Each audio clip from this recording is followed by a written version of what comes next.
Hello everyone and welcome back. Today we're going to talk about something that causes a lot of confusion for people looking to buy land in North Central Idaho. I've actually wanted to make this video for a long time, and it can be a bit of a sensitive subject, and I have not done it. But recently had a viewer of previous videos request that I do a video on this, so it's given me the courage to step out there and take whatever grief I'm going to get from doing this video. But here it is. Buying and owning land that falls within the boundaries of the Nez Perce Indian Reservation. There are a lot of myths and misconceptions out there. So my goal today is to give you the practical, on-the-ground reality. This is a quick disclaimer I'm going to give you. I am a real estate professional. I'm not an attorney. This is for informational purposes only. Most importantly, I'm not here to discuss the complex history or the politics of how or why reservations exist. The video strictly is focused on modern day facts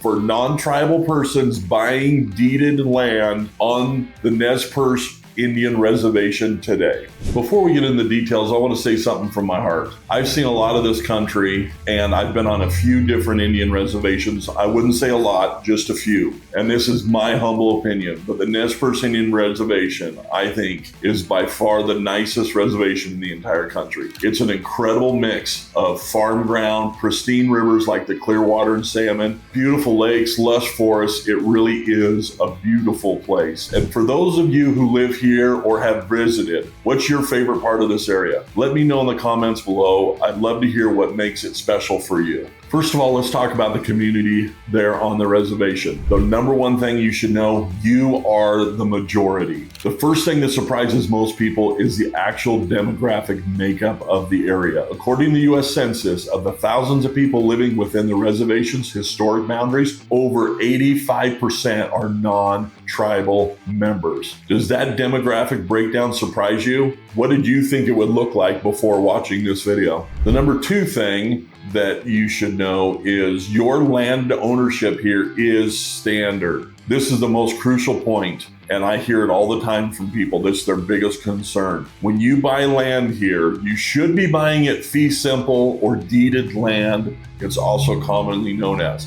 This is the exact kind of ownership you would have if you bought land in Boise, you bought it in Coeur d'Alene, probably just about anywhere else in the country. This is your legally owned deeded land. It's recorded with the title and it's your private property. The number three thing I think you should probably know, and the questions I get on living on the reservation here is my day-to-day life, how is it going to be different? And so we've already established your land ownership is the same. Well, for your daily life, 99% of your activities, it's identical to living just outside the reservation line. When you go to pay your taxes, you're paying it to the county. You're not paying it to the tribe. Now, there is 4 counties that the Nez Perce Indian tribe is located in: Nez Perce County, Lewis County, Idaho County, and Clearwater County. But when it comes to services, social services, like who is the law enforcement? Well, it's going to be your county sheriff, or if you are in a city that provides law enforcement on the reservation, it's going to be the city police. And your kids are going to go to the same public schools that everybody else is going to. When it comes to hunting and fishing, you buy your licenses from the Idaho State Department of Fish and Game, just like if you were to hunt or fish anywhere in Idaho outside of the Nez Perce Indian Reservation. For all my neighbors watching this, I'd love for you to chime in. If you're a non-tribal member living here, does this match your experience? Share your thoughts below. Now I really want to give you a local's perspective, a story that I do share with some people from time to time. I had a gentleman that called me quite a few years ago that was absolutely convinced, because he had the expert opinion of a bank teller 100 miles away, told him that you had to avoid the Nez Perce Indian Reservation. They're going to go and take your guns and take your land and all kinds of malarkey. So at the time, I thought, what really is the difference? So I went to my local title company, and this is a gentleman who owned the title company, and it's his job to research title and then sell insurance to you that no one's going to come and take your property away from you. There's no one out there with a claim on your property. So this is what he does for a living. And I asked him point blank, is there any difference on insuring land on the reservation, insuring it off of the reservation? And he flat told me there really is no difference. Your title will say the land is located within the borders of the Nez Perce Indian Reservation. But outside of that, he says there's no difference when it comes to title. And in fact he said, me personally, I have no reservations about buying land and owning it on the reservation. And so when the gentleman has the job of ensuring that that property is yours and